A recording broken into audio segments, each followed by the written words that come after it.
Surtout Non, quand non. tu vois que Fabien, il est mort de rire, quoi, et que moi aussi, il me fait rire, ce con. Et c'est ça qui peut déclencher des fous rires par moment. Ah, mais pour ça, j'ai vite arrêté de te regarder parce que j'ai dit, c'est mort. Moi, si tu commences à me lancer, moi, je m'arrête plus après. Charnière centrale, le podcast 100% MHSC. Salut à toutes et à tous, bienvenue dans Charnière Centrale, le podcast 100% MHSC, le podcast couleur orange et bleu en partenariat avec MHSC Honor et Baf Media. J'espère que vous allez bien. Nous sommes ravis de vous retrouver aujourd'hui pour un tout nouveau numéro de ce fameux podcast Charnière Centrale, comme vous le voyez en visio aujourd'hui sur YouTube, et vous pouvez aussi l'écouter en mode podcast sur notre compte Spotify Baf Media. En tout cas, j'espère que vous allez bien. Nous sommes vraiment ravis de vous retrouver aujourd'hui pour un tout nouveau numéro. À mes côtés, aujourd'hui, pour ce podcast Charnière Centrale, les trois fidèles compères, les trois fidèles chroniqueurs. On va commencer avec Kevin. Salut Kéké, comment tu vas? Salut Fabien, salut Lauriane, salut Yannick. Ben, ça va, nickel, impeccable, hein. Tranquillement, comme un petit début de semaine avec une traite qui se profile, mais ça va, ni impeccable. Lauriane est également de la partie. Salut Lauriane, comment ça va? Salut Fabien, salut Kevin, salut Yannick, salut les pailladins. Ben écoute, ça va, hein, et on passe la semaine comme on doit la passer, hein, malgré la défaite. On va justement en parler juste après de cette défaite et surtout du début de saison du MHSC, maintenant que c'est la trêve internationale. Et le troisième chroniqueur, le meilleur, il est là. Yannick. Salut Yannick, comment ça va? Salut Fabien, salut Kevin, salut Lauriane. Eh ben, écoute, comme un lundi, mais ça va, j'ai la pêche. Eh ben, si t'as la pêche, tant mieux. Ça fait vraiment bizarre de faire cette émission en visio, mais je pense que ça va être sympa pour interagir aussi. Et vous, n'hésitez pas, les auditeurs et les spectateurs, du coup, à commenter sous cette vidéo et sous le podcast Charnière Centrale sur nos différents réseaux sociaux, MHSC Honor et Baf Media. Au programme de l'émission aujourd'hui, on commencera avec l'humeur du jour. Donc, Kevin, Lauriane et Yannick, vous donnerez chacun le mot qui définit le mieux votre humeur du jour après ces 9 premières journées de championnat, et notamment après cette défaite 2-0 face à Saint-Etienne. On y reviendra un petit peu aussi durant cette humeur du jour. Ensuite, débrief justement des 9 premières journées de championnat. On fera un petit point statistique et puis on parlera aussi de ces 9 matchs, de ces 9 prestations des Montpellierins. Une première partie de saison un peu mitigée. On va chacun en parler et chacun donner notre avis. Et on terminera ce numéro de charnière centrale avec la question du jour. Quel joueur sort du lot après ces 9 premières journées de championnat? Et au contraire, quel joueur vous a le plus déçu? Donc on donnera aussi chacun notre avis là-dessus. On commence tout de suite avec l'humeur du jour. C'est parti, jingle. Charnière centrale, le club, les voix, la passion. Kevin, on va commencer avec toi. L'humeur du jour, le mot qui définit le mieux ton humeur du jour après cette défaite 2-0 du MHSC à domicile face à Saint-Etienne, et surtout après ces 9 premières journées de championnat. Ben, après ces 9 journées, je dirais mon humeur, c'est mitigé, parce qu'on peut faire mieux. Et contre le match contre Saint-Etienne, ben, je dirais déçu, parce qu'au vu de la physionomie du match, je pense qu'une victoire ou un match nul, ça aurait été intéressant, parce qu'on n'a pas fait de mauvaises choses. On en débattra après, mais ouais, un petit peu déçu du résultat. Dommage. Lauriane, le mot qui définit le mieux ton humeur du jour. Alors moi, je serais un peu comme une personne bipolaire. C'est-à-dire que je suis, tu peux contente, pas contente, hein, je suis bipolaire. C'est mon humeur du jour.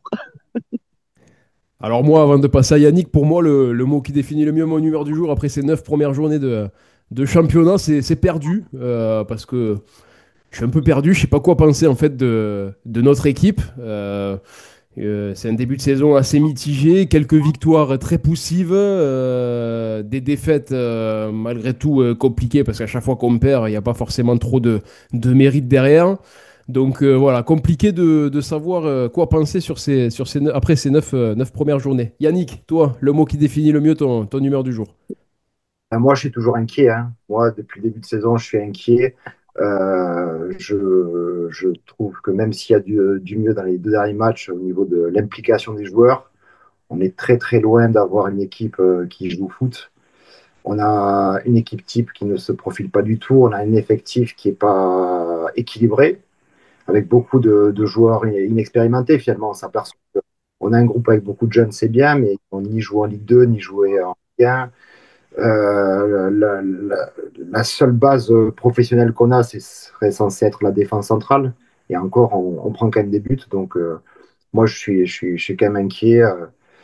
Et on n'est qu'à 2 points de la relégation, hein. Ne l'oublions pas. C'est ça qui est assez inquiétant et qui fait aussi que je suis un peu perdu au vu de ce début de saison. Allez, on va passer tout de suite au débrief. Alors, on va commencer par un petit débrief du match des Montpellierins face à Saint-Étienne, parce qu'il y a quand même pas mal de choses à dire malgré la défaite 2-0 et malgré le fait qu'on n'ait pas marqué le moindre but. Et ensuite, on fera le débrief justement de ces 9 premières journées de championnat. Allez, c'est parti pour le débrief. Dans le podcast Charnière Centrale, on parle du MHSC sans langue de bois, même avec l'accent. Lauriane, on va commencer avec toi. Quel est ton avis sur cette rencontre des Montpellierins? Donc défaite 2-0 face à Saint-Étienne, doublé de Daridashvili. D'ailleurs, lors du numéro précédent, Kevin nous avait fait part de son inquiétude au vu du niveau de Daridashvili qui pouvait nous poser beaucoup de problèmes. Voilà, il nous a planté 2 buts.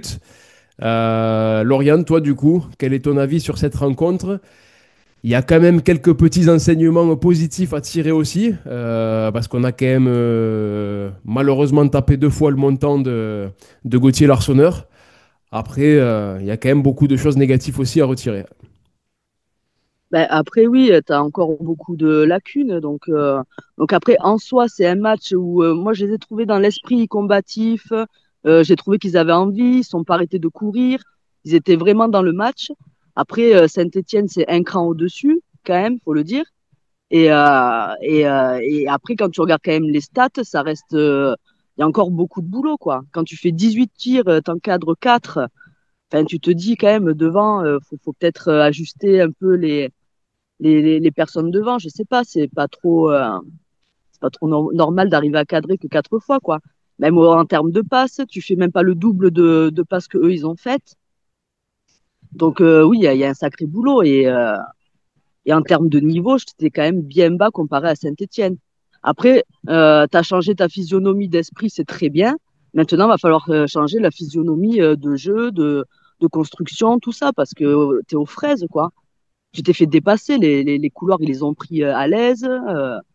Ben, je veux dire, ils auraient pu en mettre plus de buts, hein. Donc, on a quand même assuré sur. On n'a pas pris une fessée, mais bon, ça aurait pu l'être, quoi. Après, je suis contente dans l'esprit, dans l'état d'esprit, j'ai trouvé qu'ils étaient vraiment à fond, quoi. Mais bon, ça n'a pas suffi, c'était trop juste. Après, c'est bien d'avoir l'état d'esprit, mais quand le niveau y est pas, c'est compliqué. T'as beau tout donner. Yannick, toi, quel est ton avis? Je pense que tu as pas mal de choses à dire sur cette rencontre. Oui, euh, moi, je vais quand même oui, rester aussi sur l'état d'esprit parce que au moins, on a vu quand même un minimum de football, ce qu'on n'avait pas vu quand même depuis un petit moment. Donc, quand tu sors du stade, bon, tu sais que tu ne pouvais pas le gagner le match parce que tu es contre une équipe qui joue clairement à la montée, alors que nous, on ne sait pas ce qu'on joue. Enfin, moi, c'est ce que j'ai retenu du match, c'est qu'on voit bien les joueurs sont là, ils essayent de faire des choses, mais en face, techniquement, c'était au-dessus, même dans la récupération de balles, de la conservation de balles. Saint-Etienne, il ne forçait pas et c'était 1, 2 touches de balle, alors que nous, on a toujours cette tendance à toucher un peu trop le ballon. Ce qui est quand même plus que problématique, c'est vraiment notre côté droit en défense. Je pense que sur le nombre de buts qu'on a pris depuis le début de saison, tout passe par là. C'est le même but que contre Boulogne. LNH, il a beau avoir des qualités intéressantes, il Il a a quand pris même, l'eau, là, hein. il a pris l'eau complet. Il a sorti en fin de seconde mi-temps, mais c'est compliqué. Et nos défenseurs centraux ont du mal à coulisser parce qu'en plus, ils ne le couvrent pas non plus. C'est-à-dire que le premier but, quand même, alors qu'on rentre quand même pas mal dans la partie parce que c'était bien joué, le coup franc rapidement joué. Mikael qui centre, Païs qui la reprend poteau. Et la deuxième action qu'on a avec Mendy qui était aussi vachement sympa, c'est quand même LNH qui centre. C'est-à-dire que nos latéraux, quand ils centrent, on s'aperçoit on peut avoir quand même de la présence dans la surface de réparation adverse. Et c'est ce qu'on fait pas depuis le début de saison. C'est juste jouer au foot simplement. C'est je déborde, je centre et j'essaye de remiser derrière, ou etc. Mais ce côté droit, c'est plus que problématique parce que là les équipes, elles nous voient jouer à 3 kilomètres et on n'a encore pas de jeu. Quand Saint-Etienne fait des combinaisons entre joueurs, où ça peut aller vite, nous, quand on essaye de faire quelque chose, ça part en touche, etc., quoi. C'est un peu compliqué.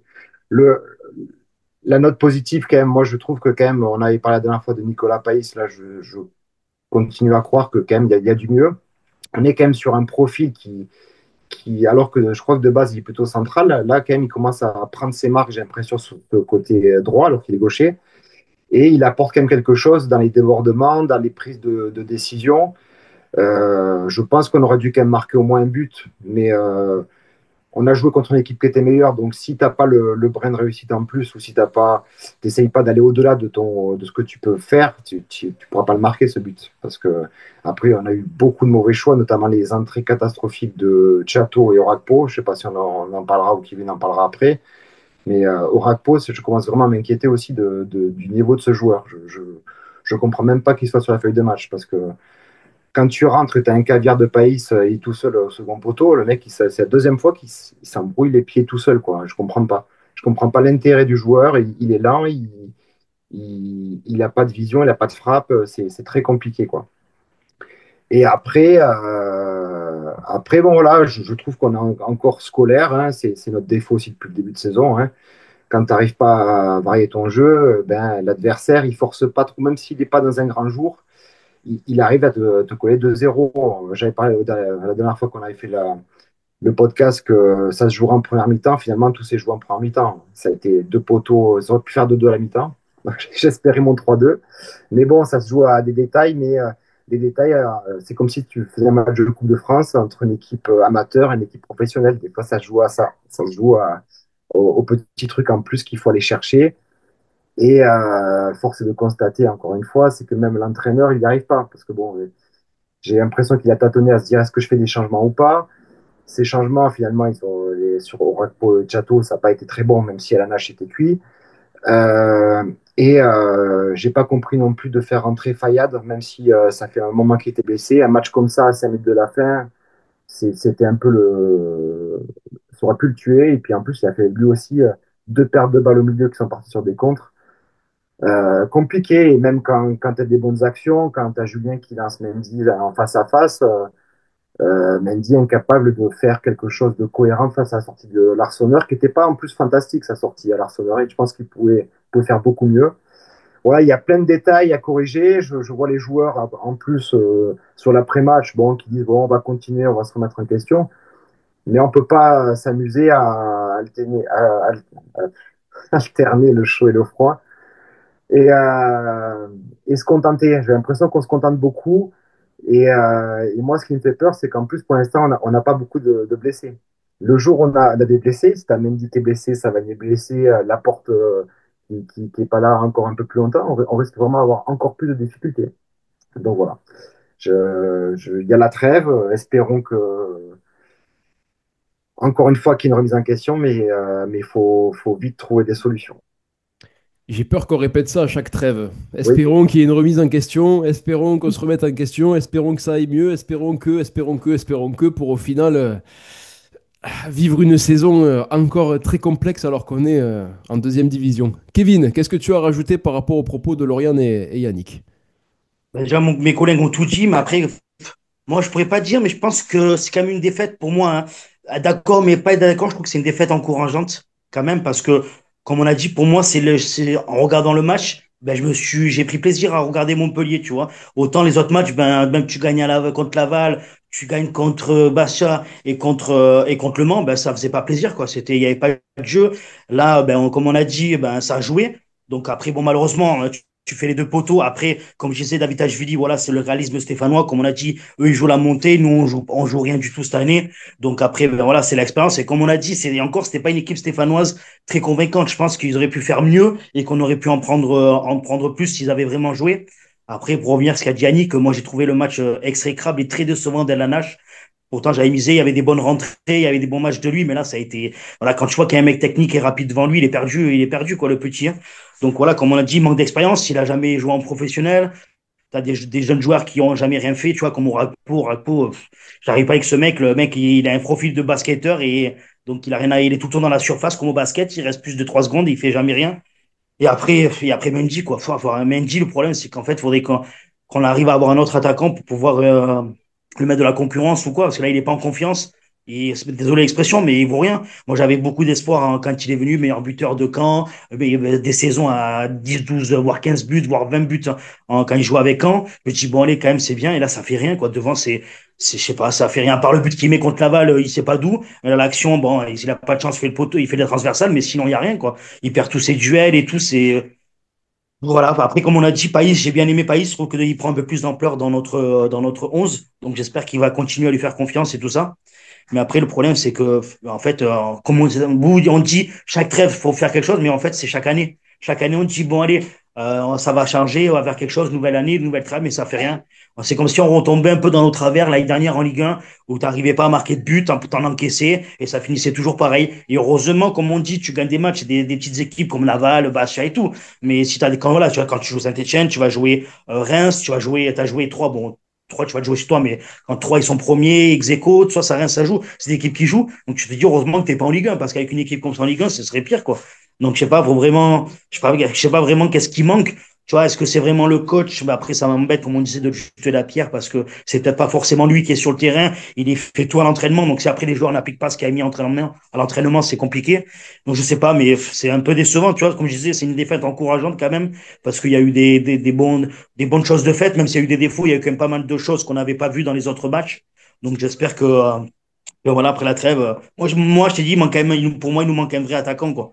Mendy, comme je disais, les gentils, Orakpo à la base est attaquant, mais bon, ici il est bon juste à éplucher les citrons. Donc après, mais il n'a pas de concurrence, Mendy. Donc tant qu'il marquera pas, qu'il va pas marquer un doublé, plus un autre prendre un but, qui va marquer 4-5 je pense, pour se lâcher, ça va pas le faire, quoi. Et si t'as pas d'attaquant, tu peux même faire des matchs nuls ou avoir une bonne défense, mais si t'as pas d'attaquant derrière pour marquer alors que l'équipe marque ou l'autre marque pas, ben, tu gagneras jamais de match, quoi.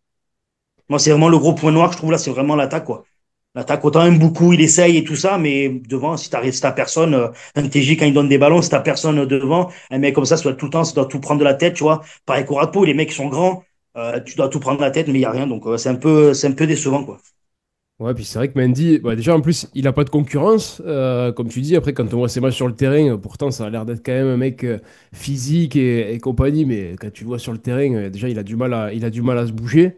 Mais est-ce que ce serait pas aussi maintenant que c'est la trêve internationale, là qu'on a une petite pause, on parlait du Joker la dernière fois, est-ce que ce serait pas le moment justement pour prendre un petit numéro 9 pour concurrencer Mendy, Kevin?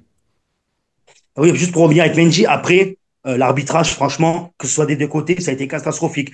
Mendy, je te jure, le mec, il est grand, imposant, et ben à chaque fois qu'il gardait le ballon pour faire le contrôle, et ben il se faisait punir. Alors que les mecs comme Nadé et tout, et ben voilà quoi, c'est lui qui le tenait. À un moment donné, moi je pense qu'il y avait penalty quand même parce que les deux se tiennent, mais quand même, tu vois que Nadé, le tien, il fait tomber. Mais à chaque fois qu'il contrôlait le ballon avec son corps, parce qu'il est physique, et ben les défenseurs ou les attaquants, ou les milieux de terrain, pardon, Stéphanois, ils étaient toujours récompensés. Donc là, je trouve que sur ce match-là, et comme j'ai dit, autant Stéphanois et Montpellier, hein, l'arbitre a été vraiment mauvais, quoi. Et on en a vu des arbitres mauvais, mais alors lui, il a vraiment favorisé plus contre nous. À chaque fois, ben déjà, quand les Stéphanois tombaient, ils faisaient que ce qu'ils voulaient. Mais je trouve que Menji, je sais pas, normalement, tu as un attaquant qui est costaud, tu vois, ben, je sais pas, essaye de l'avantager, entre guillemets, pas l'avantager, mais tu vois, c'est lui qui doit être, c'est lui qui contrôle. Donc voilà, mais là, à chaque fois, non, toujours faute de Mendy. Il a rien pu faire. Donc là, c'est pour ça que je lui en veux un peu, mais bon, après, là, il a pas été aidé par l'arbitrage. Donc, et après, pour revenir à ce que tu dis, moi, je l'ai déjà dit, moi, c'est vraiment le poste parce qu'en défense, tu as du monde, en milieu, tu as le retour de Ralid Fayad.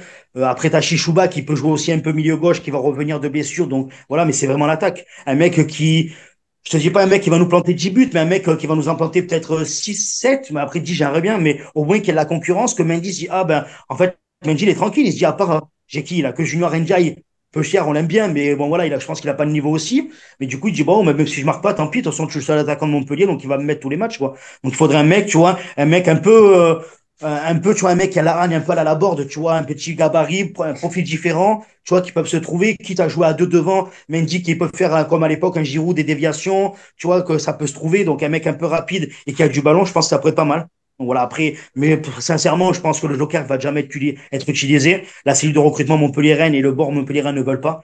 Donc, du coup, bon voilà. De toute façon, je pense qu'on va rester avec Mendy. Donc, Voilà, à voir. Mais c'est dommage de ne pas avoir de concurrence à ce poste-là. Je pense que ça pourrait être quelque chose aussi de positif, rien que que pour Mendy aussi. Au moins, il verrait qu'il a quelqu'un derrière et c'est ça aussi qui pourrait lui donner envie de se bouger un peu plus. Toi, Yannick, est-ce que tu penses que ça pourrait être une bonne idée, justement, cette idée de Joker en combine de Mendy? Disons qu'en plus, effectivement, comme vous disiez, il n'y a pas de concurrence, mais en plus, il sortait d'une saison où il n'avait pas marqué depuis le mois de janvier, je crois. Donc, il n'est pas à 100% en confiance, hein. Il était vraiment content d'avoir marqué, je crois, le but contre Laval, parce que c'est son premier but vraiment dans le jeu. Dans tous les cas, tous les postes, si tu n'as pas de concurrence, même quand tu tournes au bout d'un moment, ton niveau, forcément, il baisse. Donc, faut être un attaquant, mais un attaquant, c'est le plus dur à trouver enfin, un neuf, je parle, hein, c'est le plus dur à trouver sur le marché, hein. Et je pense que malheureusement, déjà, si on n'en a pas trouvé un gratuit ou pas cher, ça Oui, va être. en Joker, c'est encore plus compliqué, du coup. Ouais, je crois qu'ils étaient à un moment donné, je crois que c'était un attaquant sur le Lyonnais, là. Il y avait un jeune Lyonnais, je crois c'était un attaquant, il me semble, hein. Par contre, j'ai vu qu'on avait un jeune, sur pareil, hein, parce que là, on mise sur les jeunes. On a un petit de 16 ans, je crois, qui en fait quand même pas mal de buts avec les U17. Il a 16 ans, mais bon, de toute façon, il y a des joueurs qui sont lancés bien plus tôt. Donc, à un moment donné, soit on lance des jeunes de la réserve, soit on prend quelqu'un. Mais si on prend personne, autant lancer quelqu'un. Et autant que ce soit un jeune, hein. C'est sûr, autant tenter, ouais. Et c'était Enzo Molébé, le jeune attaquant de l'Olympique Lyonnais. Je reviens à ce que dit Yannick, on a des bons attaquants, mais le problème, regarde, là, tu vois, est-ce qu'on peut remettre en question, est-ce que Simon Carra n'aurait pas été peut-être une bonne alternative cette saison que l'année dernière qui marque 17 buts? Je sais pas ce qu'il aurait peut-être donné en Ligue 2, mais quand tu vois que tu as un mec qui marque 17 buts en centre de formation et qu'après tu le vois que tu même pas, tu lui signes un contrat pro et qu'il s'en va. Là, je comprends pas ce qu'a fait le bon Montpellier. Comme j'ai dit, peut-être ça aurait pas fonctionné du tout, hein. Tu vois, il y a ça, mais bon, regarde, Wai, tu le connaissais pas à l'époque, il est rentré, il avait fait le bon truc, donc tu vois, peut-être que tu aurais pu le lancer, ça aurait peut-être fait une concurrence un peu comme Junior Njai, ça se trouve, il aurait été bon, mais tu te passes d'un mec qui marque quand même 17 buts. Donc, je sais pas, comme tu dis, le jeune, c'est très bien, moi, j'aimerais bien, tu vois, et 16 ans, on a dit là, je ne fais pas tout, il y a des jeunes qui sont très précoces maintenant, dans le football moderne, qui arrivent en Lestar, comme on voit les Yamal et tout, des mecs qui sont trop forts comme ça. Mais justement, est-ce que ils vont leur faire confiance, ils vont lui signer peut-être un contrat ou quoi? Quand tu vois Simon Cara, ben, je suis désolé, mais ça aurait été une bonne alternative cette saison. Et justement, c'est aussi quelque chose de positif, comme je disais encore tout à l'heure pour Mendy, là, si c'est encore plus un jeune de 16-17 ans qui vient, qui prend sa place en tant que titulaire et qui commence à faire des bons matchs, là, Mendy, je pense qu'il va commencer à se remettre en question et se dire, oh, c'est pas un mec de 16 ans qui va commencer à me titiller la place. Donc, bon, ça peut être, c'est sûr que ça peut être une optique aussi à voir dans les prochaines semaines. Alors, après ce petit débrief de Montpellier-Saint-Etienne, Lauriane, on va passer au débrief justement de ces 9 journées, de la globalité de ces 9 premières journées. Mi-figue, mi-raisin, donc 9 matchs, 3 victoires de nul et 4 défaites. C'est assez mitigé. Toi, Lauriane, quel est ton avis sur ces 9 premières journées? Mon avis, c'est que le problème, c'est que tu n'as aucune constance. T'as aucun match de référence. Tu peux pas dire ah, un match de référence, pouf, c'est bon, on est dedans et tout. Non, tu peux pas parce que t'as jamais été constant dans rien dans ton jeu, même dans ton état d'esprit, t'as pas été constant. Donc en fait, les 9 journées, c'est comme je t'ai dit, c'est en dents de scie quoi. C'est les montagnes russes en ce moment, la paillade. Donc je pourrais même pas te dire quoi que ce soit dessus tellement c'est inconstant. Et Yannick, toi, qu'est-ce que tu attends maintenant? Après ces 9 journées, justement, parce que je pense qu'on est un peu tous à peu près d'accord sur le fait qu'on a quand même une part d'inquiétude en nous, au vu du jeu développé sur le terrain. Et toi, qu'est-ce que tu attends pour la suite? On va dire jusqu'à la trêve hivernale, parce qu'après, il restera 2 mois jusqu'à la trêve hivernale. Qu'est-ce que toi, tu attends de notre équipe pour pouvoir passer des fêtes de Noël assez tranquilles? Ouais, en vrai, j'attends pas grand-chose, hein, parce que là, on parle, mais je pense pas qu'il y aura de miracle, hein. Déjà, parce que 9 journées, ça veut dire qu'on a joué enfin, la moitié des équipes du championnat. Donc, il y en a au-dessus, en dessous. Enfin. Et si déjà on n'a pas de match de référence, effectivement, et si on n'a aucune certitude aujourd'hui, déjà pour travailler, c'est compliqué. Euh, Là, finalement, tu n'as aucune surprise dans les groupes chaque fois qu'il prend son groupe pour les matchs. Tu n'as pas trop de surprises dans le jeu. Les équipes, tu es tellement lisible que tu joues contre le dernier ou contre le premier, finalement. Les équipes, ben, elles n'ont pas trop de surprises en nous affrontant. Et on sent vraiment que dans les attitudes, on n'arrive pas à aller chercher plus loin. Donc, qu'est-ce qu'on va espérer de mieux? Qui est peut-être un déclic, mais quand tu as déjà joué la moitié des équipes et que tu n'as pas eu ce déclic, commence à faire beaucoup parce que c'est vrai que c'est un quart de saison là, on peut presque faire un bilan et le bilan, c'est ce que je disais au début, c'est inquiétant. Donc je pense pas qu'on puisse arriver du jour au lendemain à trouver des solutions, à trouver des clés. C'est pas qu'une question de joueurs, c'est une question, voilà, en plus on a changé tout le staff technique, on a un préparateur mental maintenant, je sais pas, on nous a fait tout un process de changement au Montpellier Hérault, mais ça fait plusieurs saisons qu'on mange notre pain noir. Et là, on était presque content d'avoir vu un peu de football, alors qu'on a pris 2-0. Voilà, donc c'est vrai que ça commence à faire beaucoup. Et comme je disais tout à l'heure, vu ce qu'ont marqué les joueurs, on croirait qu'ils jouent à la PlayStation. Bon, on va faire mieux, ça va mieux. On est, ils sont quand même satisfaits de ce qu'ils font. Et moi, c'est ce qui m'inquiète. Je sens pas des joueurs qui haïssent la défaite. Je sens des joueurs qui sont au jour le jour. Et on ne devrait pas être au jour le jour. On devrait quand même aborder les matchs au moins à la moisson comme voilà. Ok, c'est chaque match différent, mais on doit y aller pour gagner. On ne doit pas dire bon, bah, c'est pas mal ce qu'on a fait, maintenant on ne peut plus faire ça. Voilà, donc là, ce que j'attends, c'est passer un cap au moins au niveau de l'implication et peut-être qu'à ce compte-là, on verra des choses qui vont se décanter, quoi. Mais on peut pas, voilà. Si les mecs, voilà, le danger, c'est comme on disait tout à l'heure, si Mendy n'a pas de concurrence, même s'il y a un jeune qui va un peu le titiller, avant qu'il lui prenne la place, ça va être trop long. Il faut que les gens, les joueurs se sentent en danger. Il faut que les joueurs se disent, voilà, ils doivent tout donner sur le terrain. Pour l'instant, on ne peut pas dire qu'ils ont tout donné sur le terrain à aucun match. Voilà. Et ça, c'est quand même embêtant. Alors, la but, nous, on chante, mais on se retrouve avec une équipe c'est pas une équipe de guerriers, quoi. Et ça c'est ce qu'il va falloir aller trouver. Et ça, je pense que c'est au-delà du foot, c'est déjà psychologique, hein. Donc, qui passe ce cap mental. Et après, parce que des fois, même en jouant mal, tu peux gagner, hein. Je veux dire, il y a pas, ça reste du football, hein. Voilà. Donc, j'attends surtout ce côté-là.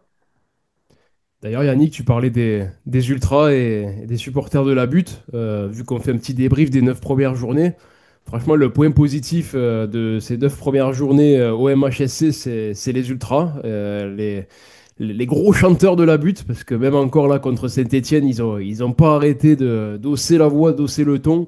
Et franchement, ça fait plaisir à entendre. Et même à l'extérieur, on l'a vu à Laval, franchement, ils ont aussi mis le feu dans les tribunes.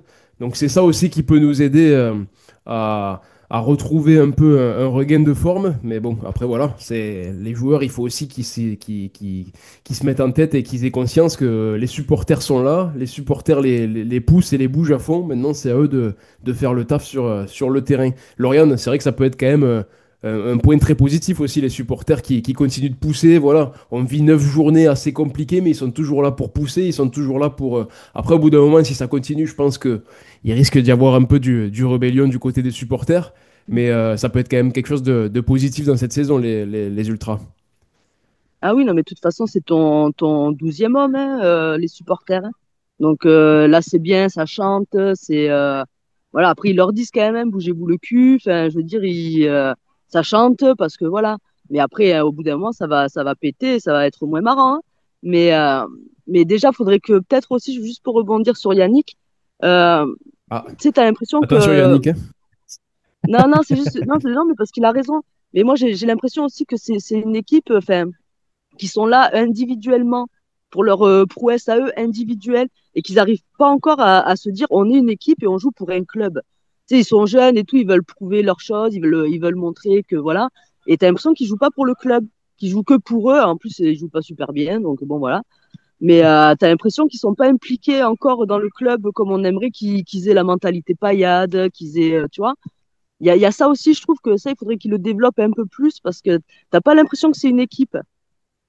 Bon, C'est et les supporters top, hein. ouais, les supporters top. Après, ouais, on n'a pas l'impression que c'est une équipe.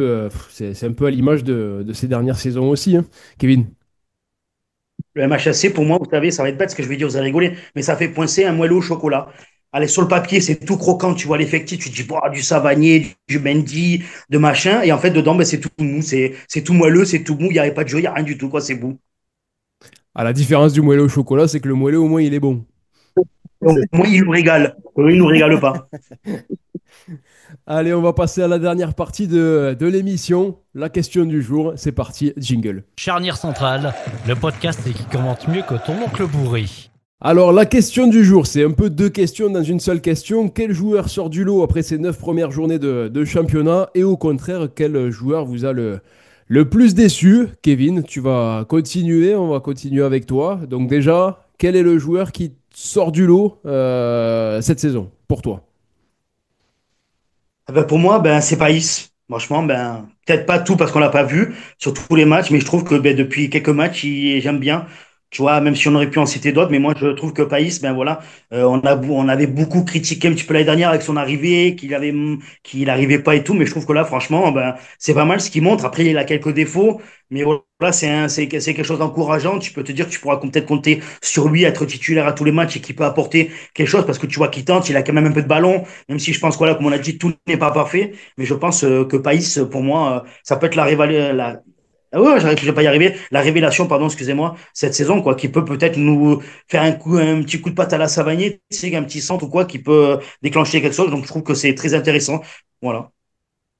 Alors moi, me concernant, le joueur qui sort du lot, je ne veux pas du tout être original, mais bon, il n'y a pas photo, c'est quand même TJ Savanier quand il est sur le terrain, quand tu le vois. Quand tu vois TJ Savanier et tu vois le reste de l'effectif, en fait, il y a combien de monde entre lui et tous les autres joueurs, je ne sais pas, mais il y a un niveau de différence qui est impressionnant parce que quand tu vois TJ sur le terrain, n'importe quelle passe, n'importe quel coup franc, n'importe quel corner, n'importe quel coup de pied arrêté, tout va toujours parfaitement. Et donc pour moi, celui qui sort du lot, malgré tout, ben, ça reste TJ Savanier. Lauriane, pour toi, le joueur qui sort du lot. Alors, bah, je vais être un peu comme toi. Moi, c'est TJ et Béchir. C'est les deux mecs qui ont du ballon. C'est les deux mecs qui ont une vision du jeu. Enfin, voilà, en plus, ils ont l'expérience Ligue 1, là maintenant Ligue 2. TJ, il avait déjà la Ligue 2. Mais pour moi, c'est les deux mecs voilà, qui ont du ballon et qui savent comment ça se passe sur un terrain.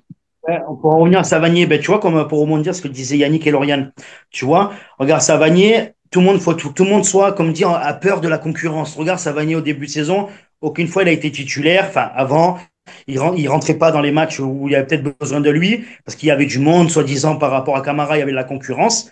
Les seules entrées qu'il a fait, c'est donner à fond comme un mort de faim, comme on attend d'un mec qui a l'amour du maillot, qui se bat, tu vois. Mais si on ferait pareil, comme disait avec Mendy, eh bien, que le mec, il a quelque chose, et que tu vois, justement, peut-être qu'il le fait pas jouer, et là, il le fait rentrer, peut-être qu'il aurait plus envie, tu vois, comme on disait, ben, qu'il manque quelqu'un, justement, pour faire le déclic, et qui voit, dire, ah, ben, comme tu dis, ben, putain, je suis pas le seul attaquant, j'ai quelqu'un derrière qui fait le taf, donc, ben, je vais rentrer et me tout donner pour montrer que je peux être titulaire et que je peux avoir ma place, quoi. C'est ce que je pense que ça a marché avec Savanier, qu'il a été déçu et touché même moralement de ne pas être titulaire, et que maintenant, chaque entrée et chaque match que tu vois qu'il fait en tant que titulaire, et ben, il se donne et il court à 100%, il se mouille le maillot, quoi. C'est le TJ qu'on aime bien et le TJ qu'on apprécie voir sur les terrains. Yannick, pour toi, quel est le joueur un peu surprise et le joueur qui t'a le plus régalé après ces 9 premières journées? Juste avant de répondre, et pour finir, je pense que Savanier, ça l'a aidé effectivement de ne pas avoir joué en début de saison. Parce que si on avait commencé la saison en le mettant titulaire, qu'on le garde ou pas, ça aurait peut-être pas été pareil. Là, il s'est quand même bien remis en question et les interviews le montrent aussi. Je pense que ça l'a aidé. Il a été piqué psychologiquement, pardon, et je pense que ça lui a fait énormément de bien. Voilà. C'est juste pour la parenthèse. Alors, c'est compliqué de sortir un joueur du lot parce qu'ils sont tous ratés à un moment donné. Il n'y a pas eu quelqu'un, parce que si Laporte n'avait pas pris un rouge, moi je serais plutôt parti sur Laporte, que je trouve qu'il a fait un début de saison quand même régulier. J'aime beaucoup sur son jeu de tête au niveau de la défense, au niveau de la relance. C'est celui qui me sécure le plus. Je trouve que c'est une très bonne recrue qu'on n'a pas payé en plus, qui lui, avec une montée en plus avec Lorient, et qui a le niveau, je pense, et de la Ligue 2 et de la Ligue 1. Mais bon, il a pris son rouge, donc bon, si je devais en sortir un, voilà, je dirais Laporte. Et en surprise, même s'il n'est pas encore constant, j'aime beaucoup Théo Chenay, qui je trouve que même s'il fait quand même beaucoup d'erreurs encore au milieu, il arrive à gratter des ballons, il commence à monter en puissance l'an dernier, chaque fois il était dans le groupe, il jouait jamais, on avait parlé l'an dernier dans les podcasts. Cette année, pareil, il jouait pas au début.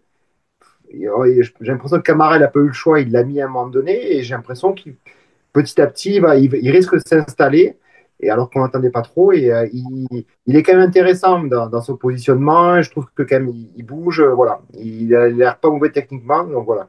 Laporte en 1 et Chenaï en surprise peut-être. Et je te laisse enchaîner du coup avec le joueur qui t'a le plus déçu. Alors, bon, je pense qu'il n'y en a pas qu'un. Ouais, bon. Après, si on devrait en sortir un du lot pour moi avant de te laisser la parole, ce serait Alexandre Mendy du coup, devant. Parce qu'on s'attendait quand même à mieux venant de lui. Après, bon, voilà, c'est quand même tout l'effectif qui est touché. Mais je pense que Mendy fait partie quand même des grosses déceptions parce qu'il arrive en étant meilleur buteur de l'histoire de Caen, un très bon buteur de Ligue 2, machin. Donc, on a quand même de l'espoir sur lui. Et au final, pour l'instant, c'est difficile pour lui. Donc, pour moi, il fait partie des joueurs qui m'ont déçu. Je ne mettrais pas un joueur comme Naoufel El Hanache ou des petits jeunes comme ça parce que, bon, malgré tout, voilà, il se lance un peu dans le bain. Il était au PSG, donc forcément, il n'avait pas de place au PSG. Là, il se lance dans le grand bain de la Ligue 2. On ne peut pas non plus y sauter dessus et crier contre lui pour l'instant. Donc, pour toi, Yannick, quel est le joueur qui t'a le plus déçu? Après, juste pour Mendy, le seul truc quand même que je peux lui accorder, c'est que quand même, il a personne autour. C'est-à-dire que c'est un joueur, vu que c'est un joueur de pivot, même si tu as Giroud, si tu n'as pas les mecs sur les côtés, parce que même quand on était champion, Giroud jouait tout seul, mais il avait les derniers à côté, Belanda, ça tournait autour de lui. Voilà. Si tu n'as personne autour, ça ne marchera pas. C'est un attaquant ou alors tu joues en 4-4-2, voilà. Tu mets quelqu'un. Mais là, actuellement, ça ne marche pas. Je suis d'accord avec ça. Euh, Moi, ben, le joueur qui me déçut le plus, je ne le connaissais pas, et plus je le vois, et moi j'ai envie de le connaître, c'est Orakpo, hein, j'en parlais tout à l'heure. Je, je, je- Là, on est sur un niveau quand même, techniquement c'est faible, c'est pas rapide, c'est grand, mais ça prend pas de la tête. Moi, ça fait beaucoup, là. Là, à mon avis, je l'enverrai passer un mois en réserve, voir s'il arrive à planter des buts en N3 avant de le remettre sur un terrain de Ligue 1 parce que pour moi, il n'a pas la place du tout. Et les rentrées nonchalantes, on a assez de joueurs nonchalants comme ça pour s'empéguer un joueur qui nous tire vers le bas. Quoi. Parce que là, comme je disais, ça fait 2 fois qu'il nous fait la même. Il est tout seul, il n'est pas capable d'enchaîner un tir. Quoi. Ce mec, il sert à rien. Donc, moi, même si je ne le connaissais pas et même s'il a des lignes comme quoi il était passé au Bayern de Munich, c'est bon, retourne dit, ouais, il a été repéré, soi-disant, au Bayern, mais sur un système parallèle où ils essaient de choper des joueurs, je sais pas comment, et un tournoi, c'est Nice qui l'a acheté après. Franchement, au revoir. En tout cas, s'il n'a pas de chauffeur pour partir, du côté de Nice, je sais il pourra compter sur toi, en tout cas. C'est ça. Lauriane, quel est le joueur qui t'a le plus déçu après ces 9 premières journées de championnat? Mais du coup, on enlève Mendy. Mendy, on le juge pas? Ah si, si, si, c'est pour toi Ah, celui qui te déçoit le plus. non, mais moi, c'est Mendy. Après, je l'ai dit la semaine dernière. Après, enfin, Yannick, tu le compares à Giroud. Enfin, tu le compares pas. Tu dis qu'il a le même poste et tout. Non. Oui, oui, non, non, mais j'ai compris, t'inquiète. Mais c'est juste que comparé à Giroud, enfin, Giroud, balle au pied, il a la classe, quoi, tu vois. Il arrive à contrôler, il sait quoi faire de son ballon, il sait, enfin, voilà. Mendy, même combien de fois il a perdu le ballon, rien en le contrôle, en essayant de le contrôler. Enfin, normalement, il devrait être un tueur en face. Ça devrait être notre buteur phare. Et je veux dire, il est placé de sorte que c'est lui qui doit planter, quoi. Le mec, il plante pas. Et quand il plante, il plante à l'arrache quand même, tu vois. Même si c'est bien, ça, mentalement, c'est bien, ça lui fait du bien. Ok, on est content pour lui.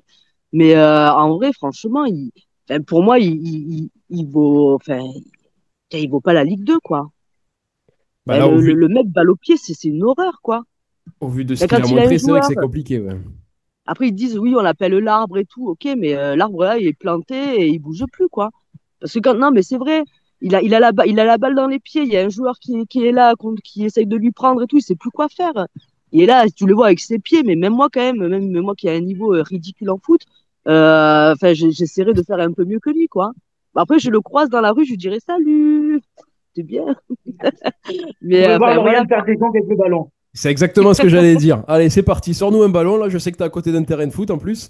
Oui, en plus. Non, mais c'est pour te dire, enfin, franchement, il a pas, enfin, je sais pas, moi, je comprends pas qu'il était meilleur buteur d'où, de Caen.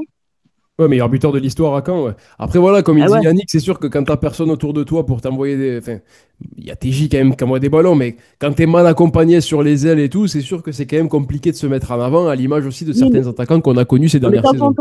quand on t'envoie le ballon en profondeur et que t'as du mal à le garder à tes pieds, c'est pas normal quand même. Faut Ça, faire oui. quoi? Faut qu'il ait pile placé sur la tête pour arriver à faire la tête comme ça. Ben non, quand même. Je sais pas, t'es un minimum un joueur de football, quoi. De football. De football. C'est minimum un joueur On de aurait dit football. Didier Deschamps, techniquement, Ça fait tactiquement. technique, hein. Elle nous a Non, fait mais tu vois, une Didier ben, tu vois Deschamps. ce que je veux dire. Enfin, normalement, balle au pied, tu t'en sors. C'est pas possible de pas s'en sortir comme ça, quoi. T'arrives pas à éliminer un seul joueur. Ouais. En tout cas, je Donc retiens, moi, Yannick, que c'est c'est Mendy. inadmissible que tu compares Giroud avec Mendy. Non, mais il a pas comparé. Non, mais j'ai compris qu'il avait pas comparé. Là, Et je ne sais pas. Kevin, toi, quel est le joueur qui t'a le plus déçu? Alors, sur le plan tactique et technique, euh, mais quand même, pour info, quand même, Giroud, même quand il est tout seul devant avec Lille, alors à l'âge qu'il a, il fait mieux que lui, quand même, sans déconner. Ouais. Tu me donnes Giroud, je leur donne Mendy, mais je prends Giroud 10 fois même à son âge, hein, c'est un truc de fou. Même s'il marque pas trop en ce moment, mais tu le vois, j'ai regardé tous les matchs qu'il fait. Franchement, il est encore plus, il est énorme. Il arrive à courir pour aller se placer, il arrive à faire la remise de balle, ce que, pour moi, donc, c'est comme vous, hein, c'est Mendy, hein. Pour moi, j'avais tant d'espoir. Et pour moi, maintenant, c'est son nouveau surnom, c'est Adlor. Voilà, un mélange de Adams pour la vitesse, il court aussi vite qu'Adams, et Delors parce qu'il s'est pas tiré comme Delors. Pardon, en plus, je critique Adams, le pauvre, il marque, en plus, la dernière fois, il a marqué contre le Barça, c'est vrai, pardon. Mais quitte, il me fait presque, il me ferait regretter il me fait regretter Adams. Je jure pas Delors, s'il a pas marqué, mais il me fait regretter Adams. Parce que Adams, même s'il était mauvais et qu'il n'arrivait pas, mais il se bougeait un peu plus et il faisait un peu plus d'appels de balles, un peu plus de trucs.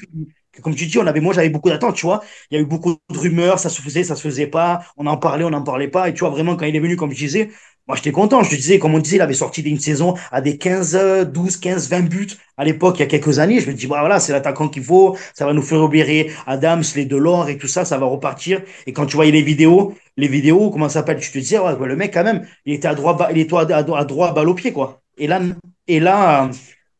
non, quoi. Ben, c'est le néant, il n'y a rien du tout. Donc, c'est nul, quoi. Il n'y a rien, voilà. D'ailleurs, en parlant d'Akor Adams, félicitations à lui quand même, parce qu'il y a 15 jours, il met le but victorieux, le but décisif de Séville face au Rayo Vallecano. Et puis, le week-end dernier, il a marqué le quatrième but de Séville aussi face au FC On peut Barcelone. l'applaudir. Donc voilà, On il mérite. l'embrasse, doublé. Merci à tous les trois d'avoir participé une nouvelle fois à ce podcast Charnière Centrale. Et c'était un plaisir aujourd'hui de pouvoir vous voir pour faire cette émission. Franchement, c'est agréable de pouvoir discuter en se voyant. C'est plus sympa. Donc, merci à tous les trois. Merci à toi, Kevin, le fidèle. Merci d'avoir participé encore à cette émission. Merci à toi encore, Fabien, pour l'invitation. Merci à Lauriane et à Yannick. On aura bien rigolé. Surtout que maintenant, on sait que, même si je pense que Yannick, je vais plus trop parler parce qu'il compare Giroud et Yannick à Mendy. Donc bon, bon, maintenant, ça fait un peu là. Mais je lui dirai à Giroud, je lui enverrai un DM et je vais lui dire, hein, attention, hein. Non, mais merci à vous trois. Et puis, passez une belle semaine et on se retrouve après la trêve, hein. Et allez les Bleus quand même, pendant cette trêve, hein. Allez les Bleus. Lauriane, merci à toi d'avoir participé à ce nouveau numéro de Charnière Centrale. C'était un plaisir de t'avoir avec nous et de te voir prendre le soleil là, à l'extérieur, devant ton grillage, en train de parler du MHSC. Il manque juste la petite bière et on est bien. Ouais, bah écoute, merci Fab pour l'invitation, hein, comme d'hab, c'est très gentil. Merci à Kevin, merci à Yannick, c'est toujours un plaisir d'échanger avec vous. Et, euh, et ben, bonne trêve à tous et allez, paillade, hein. Et Yannick, merci à toi d'être toujours fidèle au poste. Ben, merci Fabien, merci Kevin, merci Lauriane. Et ce qui est cool, c'est qu'on ne perdra pas ce week-end. Donc au moins, on peut revenir bonne semaine. Ça, c'est un point positif, ça fait plaisir. Et merci à toutes et à tous, vous les auditeurs, d'avoir écouté ce podcast Charnière Centrale. Merci encore d'être toujours aussi nombreux à nous écouter chaque semaine. Ça fait vraiment plaisir et j'espère que cette version vidéo va vous convenir et va vous faire plaisir. N'hésitez pas aussi à laisser vos différents commentaires sur les différents réseaux sociaux de MHSC On Air et de BAF Média. Je crois que Kevin a un petit message à faire passer. Oui, faut tous les spectateurs qui vont nous regarder. Je veux que dans la barre de commentaires, on marque tous Giroud. Giroud égale Yannick. Voilà. Je veux qu'on marque ça. Voilà. Alexandre Giroud ou Olivier Mendy, sinon. Olivier Mendy, voilà, tous Olivier Mendy. Très bien, je veux que la barre de commentaires soit explosée, que les likes soient explosés et qu'on marque tous Olivier Mendy. Voilà. Donc en attendant, merci à vous les auditeurs et n'hésitez pas à vous abonner aux différents réseaux sociaux de MHSC On Air et de BAF Média. D'ailleurs aussi, je vous l'ai annoncé sur les réseaux sociaux, définitivement maintenant le podcast sera diffusé tous les jeudis à partir de 18h sur YouTube et Spotify. Merci à tous. On se retrouve jeudi prochain pour un nouveau numéro de Charnière Centrale. En attendant, allez la paillade. Ciao, ciao. Le podcast Charnière Centrale est déjà terminé. Oh non, oh non, oh non! Mais il revient la semaine prochaine.